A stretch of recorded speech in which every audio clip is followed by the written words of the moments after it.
Des mois durant, nous n'avons cessé d'alerter le gouvernement sur la situation de la ligne ferroviaire qui assurait jusqu'à peu le transport de 400 000 tonnes de fruits et légumes entre Perpignan et le marché d'intérêt national de Rungis. Et pourtant, le train a disparu.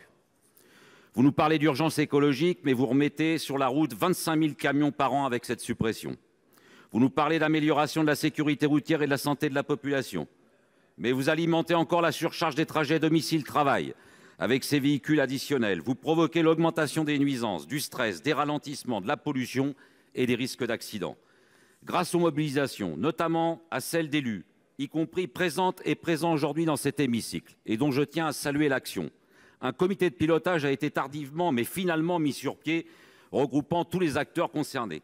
Mes chers collègues, il y a eu plus de 15 rencontres et visioconférences depuis mars 2019.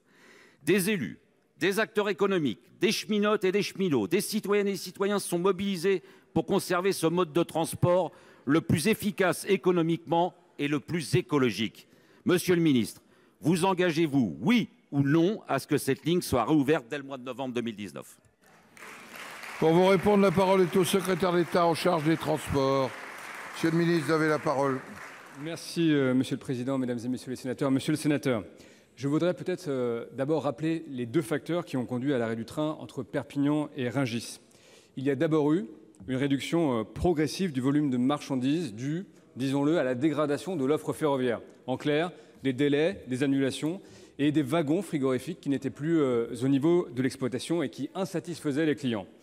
Ensuite, la demande des clients elle-même a changé, et notamment la grande distribution. Et je rappelle que les 2/3 des marchandises qui arrivaient au quai de Rungis étaient transbordées directement sur camion pour alimenter les centrales d'achat des grands magasins. Et que la grande distribution a elle-même favorisé des solutions de transport alternatives, des solutions de transport direct par camion.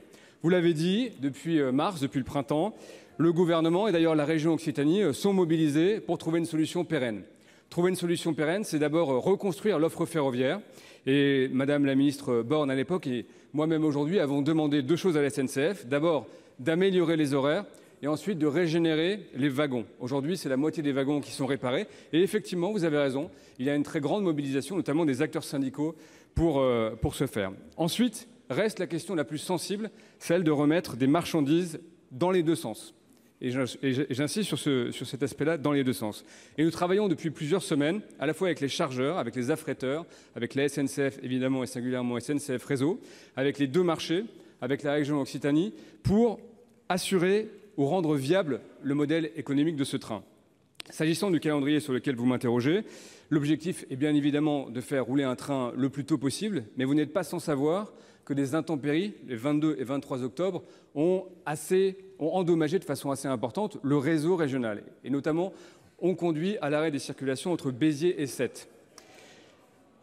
Oui, c'est une réalité, les faits sont têtus et je pense que vous pouvez en convenir. Mais en tout cas, soyez assurés que l'État est pleinement mobilisé aux côtés des acteurs que j'ai cités. Nous avons encore une réunion cet après-midi, une réunion demain, et je devrais être en mesure de vous annoncer très rapidement des mesures concrètes pour le retour à l'exploitation de ce train. Merci. Monsieur le sénateur. D'abord, Monsieur le ministre, répondez à mes collègues des Pyrénées-Orientales qui vous écrivent, d'ailleurs sur le sinistre qu'il y a du point de vue des réseaux des Pyrénées-Orientales. Et j'ai vu des courriers. Après, il y a un petit problème quand même. Vous nous dites qu'il va y avoir une réponse, il va y avoir une réponse. Mais l'État, vous avez la responsabilité. C'est vous qui décidez des infrastructures. Donc on est dans un moment de non-assistance écologique. Écoutez, c'est clair, le fret émet 9 fois moins de CO2 que le transport routier et consomme 6 fois moins d'énergie. Depuis le mois de mars, vous pourrissez la situation. Et vous avez été député et vous nous avez vendu la concurrence de la SNCF.